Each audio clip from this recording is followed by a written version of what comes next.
that death, and Yukao. Just a really close matchup that could have went either way on both sides. Does get the win on this team fight over to KT for most of that instance.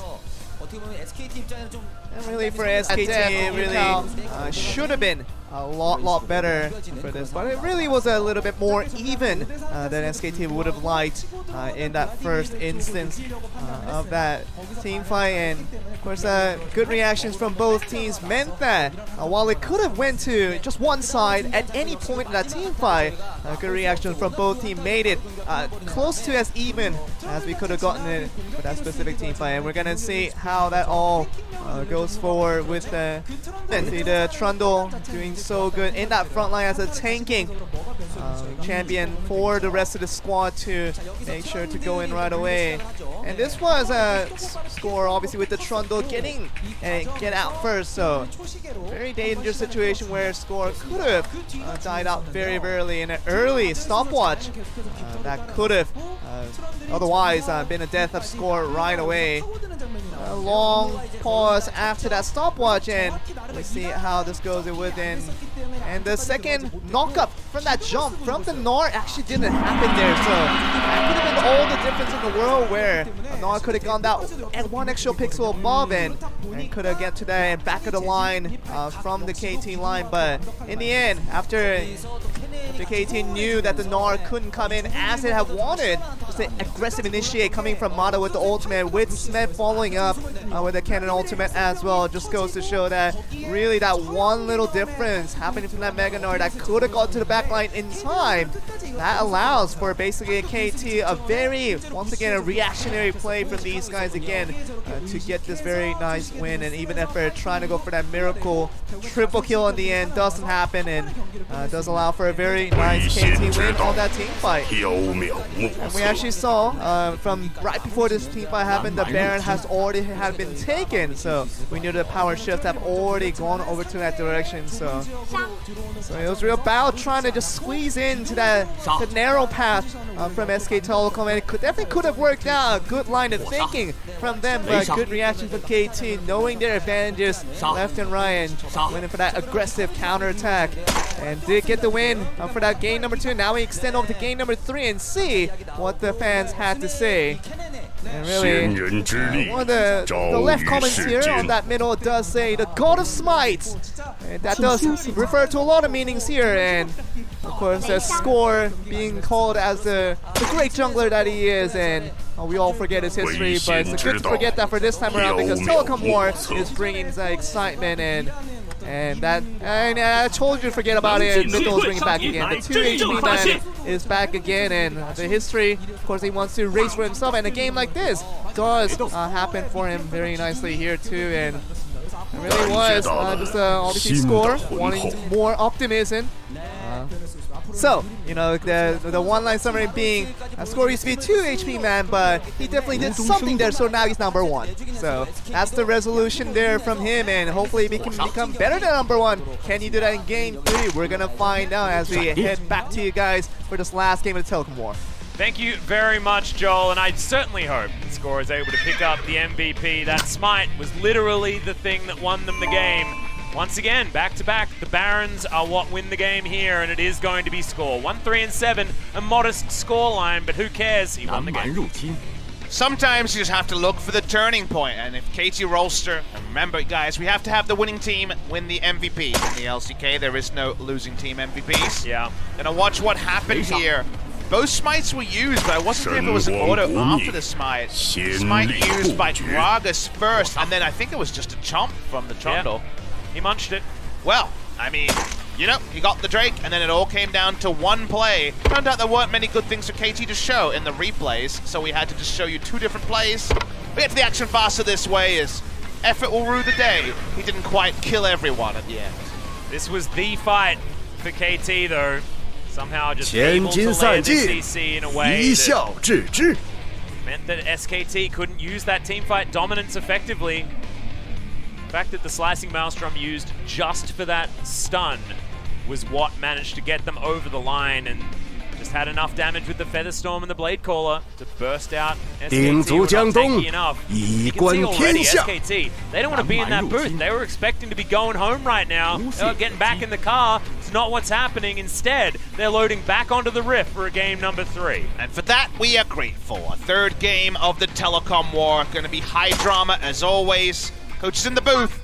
Let's load it up, Atlas. Let's see if we see any changes from game number 1, as we do see KT Rolster back on the blue side. Yeah, what other band's going to be this time for KT? Last time it was Galio, Morgana, and Pyke. SKT had to ban the Aatrox, the Nocturne, and the Taliyah. And once again, it is looking like it's going to be a run back, but what are the adaptations? The Pyke ban is still something that KT might consider because they found it very annoying to deal with the roam timings from effort in game number 2. Yeah, you have to look at those picks in game number 2 and say, yep, they were basically winning the game for SKT because it was another one of those Scara specials where we were winning until we lost. Definitely an oldie, but very much applying to that game number 2. So it wasn't really about KT's play outside of one decent team fight and one Baron steal. It was really about how the game went. And there's the adaptation. They don't want to first pick Trundle, they will ban Trundle. See what that means? First pick Swain seeming very likely for KT in this game number 3. Yep, certainly going to be the standard bans coming out from SKT, meaning that Swain was the first pick from last game. Still going to be available for this game, but is it going to be potentially the Kindred? No, it's not. Smeb is going to lock away the Swain. Of course, Blank can go back to one of his most played. Of course, his most played of all time is the Gragas, but Gragas was one of the junglers for pretty much the entire time that Blank was playing League of Legends. And it's rolling it back. It's not Trundle Ezreal, but it's Gragas Ezreal, so probably going to be Blank's pick. Outside chance they flex it later. If Score wants the Kindred, it would be against the Explosive Cast, which answers Lamb's Respite well, but it would be certainly a skirmishing advantage on a pick that he's shown a lot on. They'll hold up their horses on that for at least a moment. This would be the Shen support coming through if they're selected here. Makes me feel like the Swain will likely be going towards the bottom lane as well. Do like to have a mage with the Shen. Try and pile on a bit more burst damage instead of something else, but see what KT want to do for their final pick here as well. Remember, Banks Ezreal in game number 1 was amazing. I don't think they want to roll back the Caitlyn. Oh, okay. So I don't think we're going to be seeing Caitlyn in this game, and this might actually be a takeaway pick from Faker. There's already the Gragas showing. They're going to hover it, so maybe it's just the mind games. It's actually going to be the Sejuani coming out for Score. Yeah, so the front line pretty much intact here for KT, Sejuani and Shen. With, whoever's going to be playing the Swain, also able to do some zoning on his own. See what Faker makes of the Yasuo hover. Yukal had that massive hard carry performance on the Yasuo not many moons ago.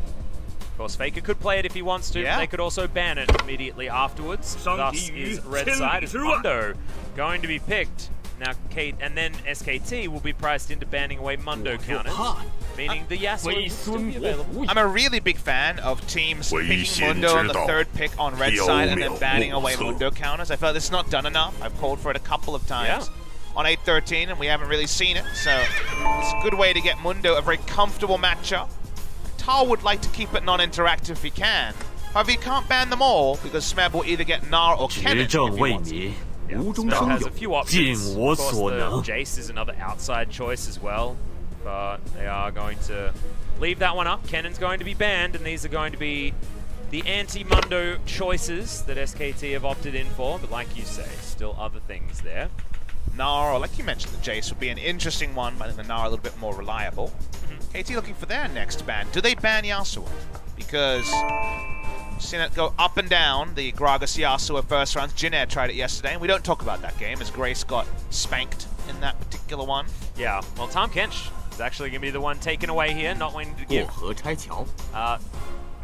bang all of the defensive utility. I just got completely trolled by the fact that there's SKT death on the side of SKT. That is true. I just noticed that as well. Whoops. I was like, wait, what will SKT death be locking in?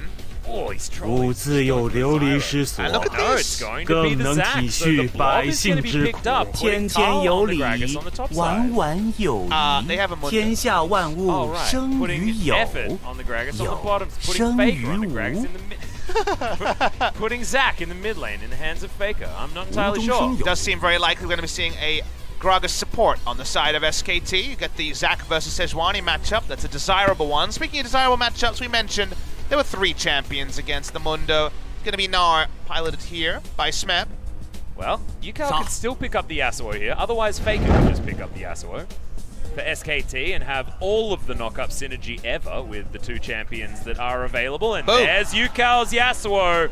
He's going to lock that one in. There's a few knock-ups available, but not that many. It's once again just the Arctic Assault and the Gnar available from Smeb that is going to help augment what UCal can already do on his own. SKT Deft is gone. Welcome SKT Bang into the Rift. He's now here on the overlay. Looking for the last pick here. Would he bring back his most Korea play, the Orianna? We saw it a couple of times. I didn't think unlock it in. Waiting for it. Yeah, it's not a bad matchup, but no, not going to be the case. Is Vladimir the final consideration? Faker most likely going to be playing it. Is he the best Vladimir on the team, though, is the question. It's definitely been a pick where his career win rate is lower. The Orianna against Yasuo matchup isn't an easy one. The Vladimir versus Yasuo is a big winning matchup for the Vladimir. Deft has not shown bot lane Yasuo, but the Vladimir versus Swain has been said to go the way of Swain. There's a lot of different flexes here that could happen. I expect it to be the mid lane from the Yasuo, and this would be the sort of matchup people were looking for. Seeing UCal and Faker flex their might. No Gallios, no Rise. Bit of a fun carry matchup in mid lane. We didn't look like we were going to go to game number 3, Atlas. We're getting the bonus League of Legends, and this one could be spicy. It's looking real spicy already. UCal, remember, he had that hard carry performance, but it wasn't against a composition like this. SKT have put themselves together a whole bunch of beef, and they're going to throw it at KT with Bang standing in the back line, dealing so much damage. It was the double tier Ezreal last time. I expect it to come in yet again to give them that late game reliability. And KT this time playing with awesome dudes on the bottom side of the map. What I'm looking for, Papa Smithy, is an unlocked Martyr. What can he do with the Stand United around the map, playing alongside the 3 that are going to be running around trying to get kills in Score and UCal, and Martyr there with that ultimate. It's definitely a different type of bailout, the Stand United, compared to the Tahm Kench Devour that Mardo was speaking about, being a big pick for the side of KT. KT Rolster with the Yasuo, when it comes to some of these fights, could be explosive. The Gnar and Yasuo together can do some big things. Deft has looked good on the Swain. The Ezreal back for Bang. The Gragas back for Effort, who popped off on this pick a few days ago. Oh, yeah. A lot of flexes has given SKT this winning lane matchup, but the Vladimir has dogged Faker for a while. Yep, that Gragas won them the game against MVP in that last one. Speaking of last ones, let's get the last game of the day. KT versus SKT Telecom War Game 3.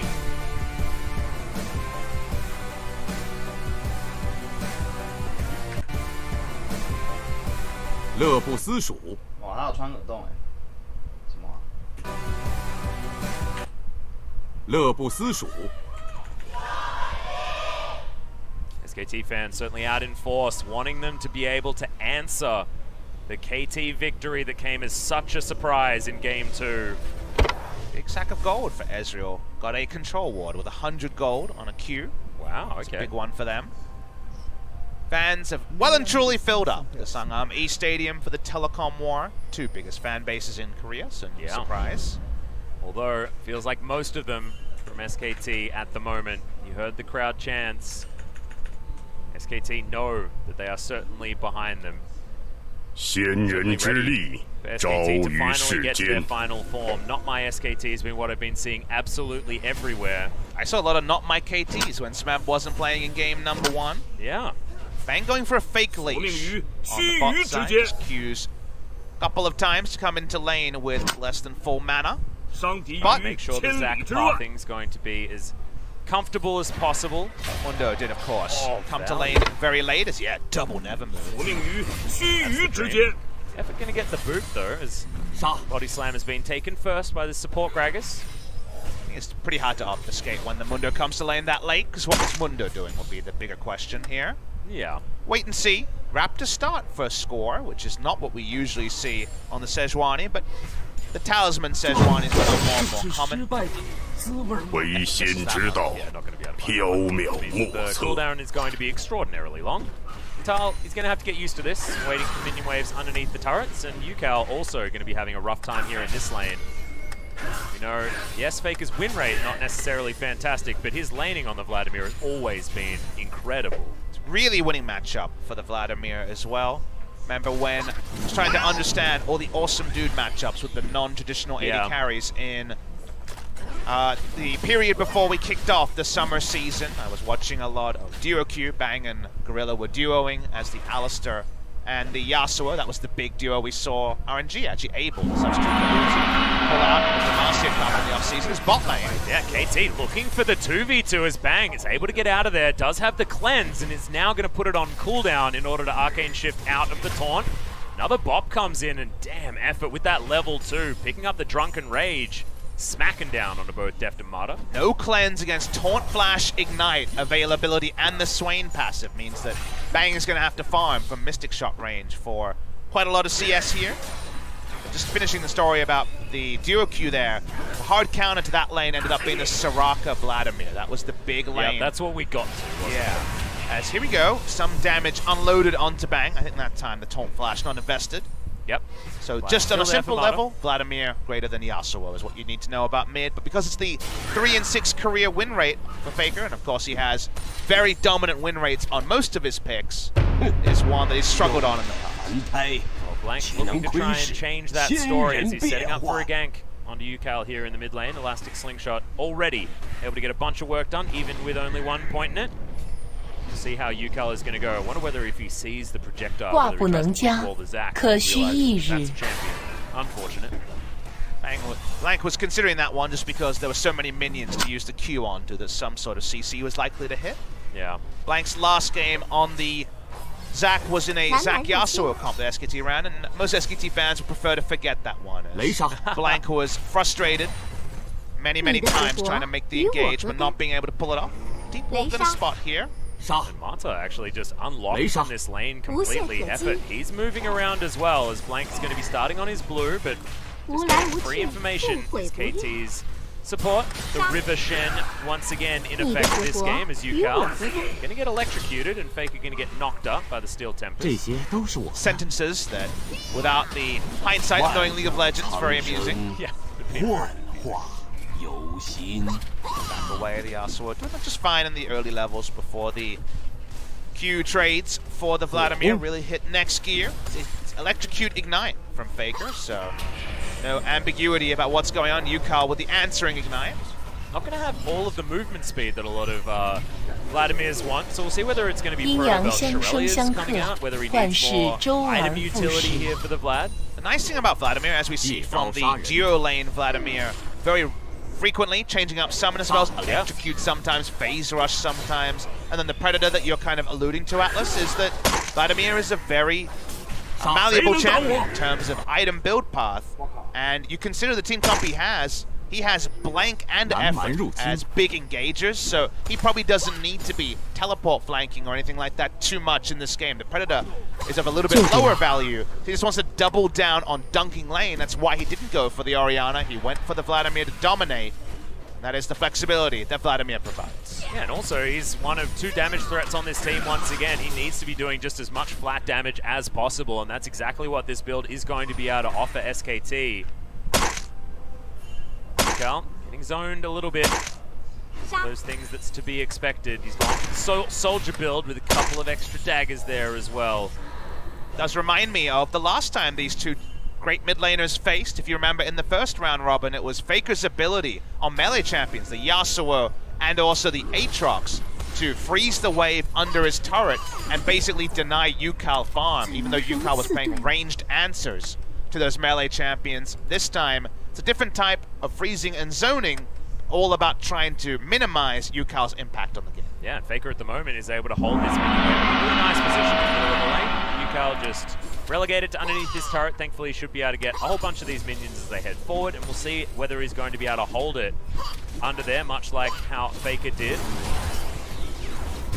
All that holding has yielded a double Doran's and slower first item completion for UCAL. So it's the reality of the matchup here. If you're against an Electrocute Vladimir with Ignite as a Yasuo and die, then you kind of opted into your own death. So it's much smarter to play respectful, very early executions calling, and Smeb, shout out to his good friend Marin as a cover. Yeah,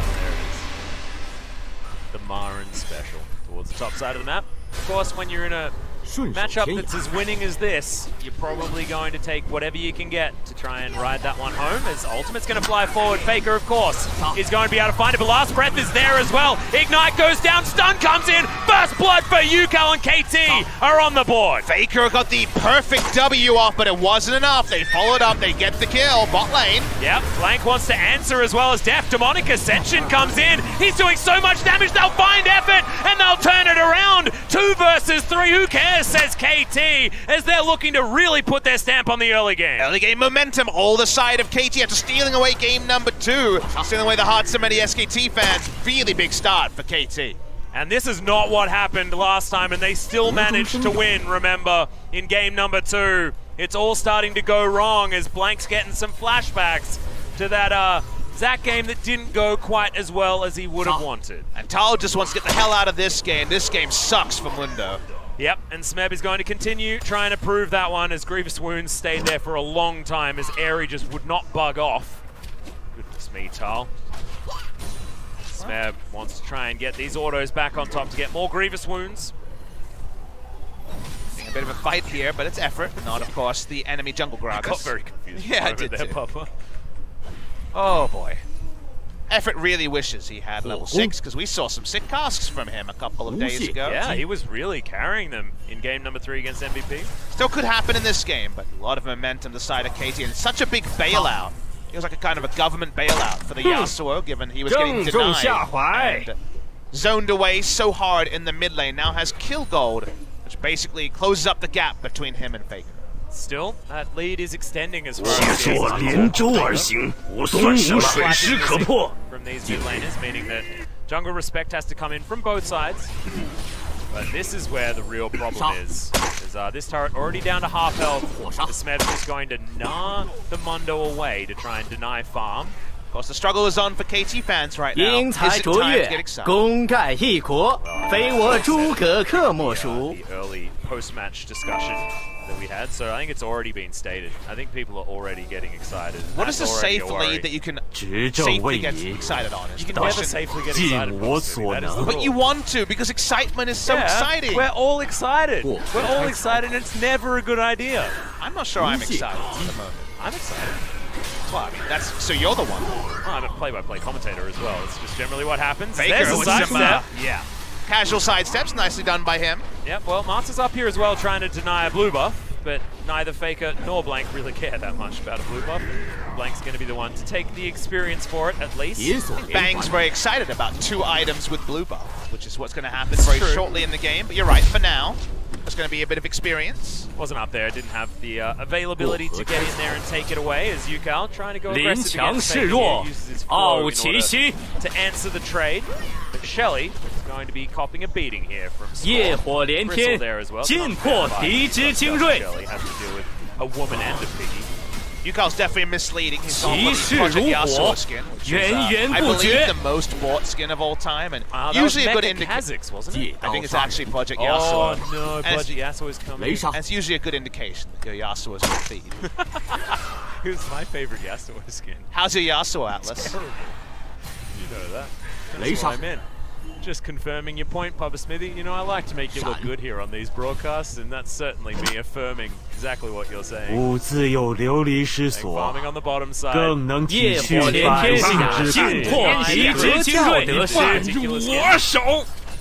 Smeb right now doesn't have a low health Tal to dunk on it. Score is juggling around. I'm not sure they have kill pressure.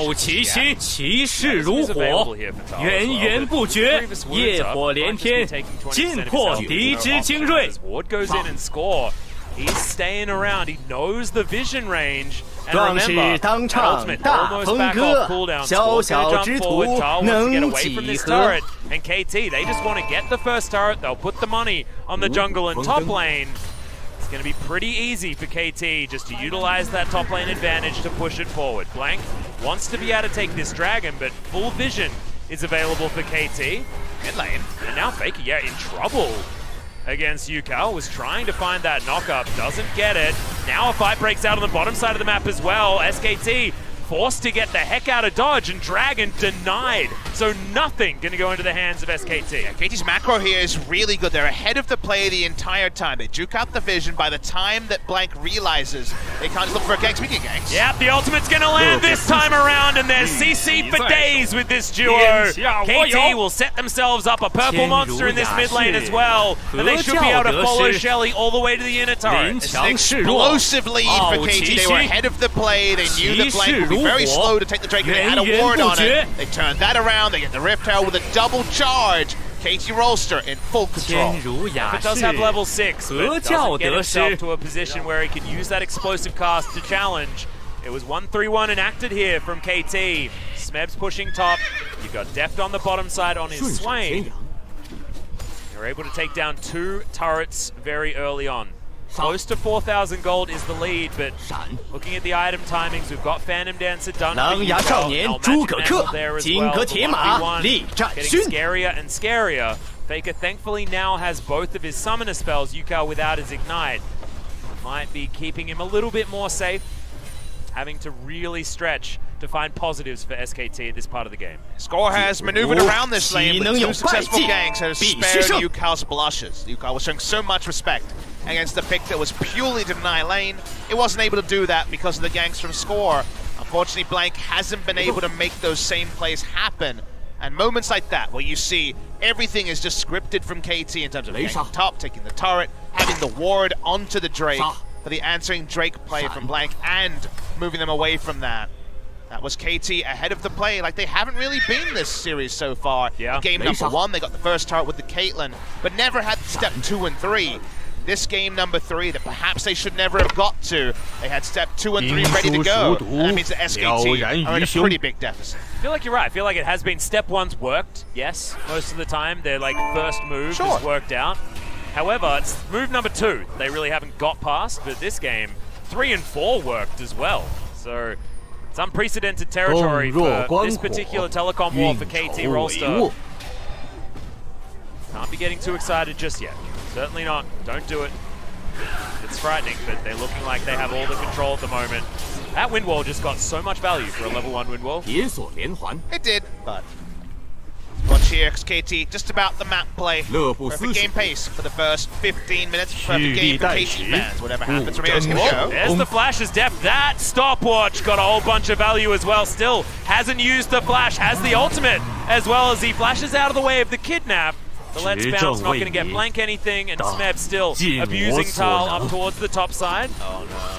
Oh god, is this just the kill? No. Hyper just does so much work in this match. It really does. It does so much work. He has to disengage so he gets Executioner's Calling, debuff off him, and then pops the ultimate to try to live. Still has his stopwatch. Tal's doing his best, but he's got no help in mid lane. Another ultimate comes down. There's the knock-up combo. Yukao doesn't find the last breath. Wanted to hold on to it. As the Hemo Blade comes in, that will actually help Faker get a bunch of his health back. But they'll still be able to take this inner turret, and Yukao still has the ultimate at the ready.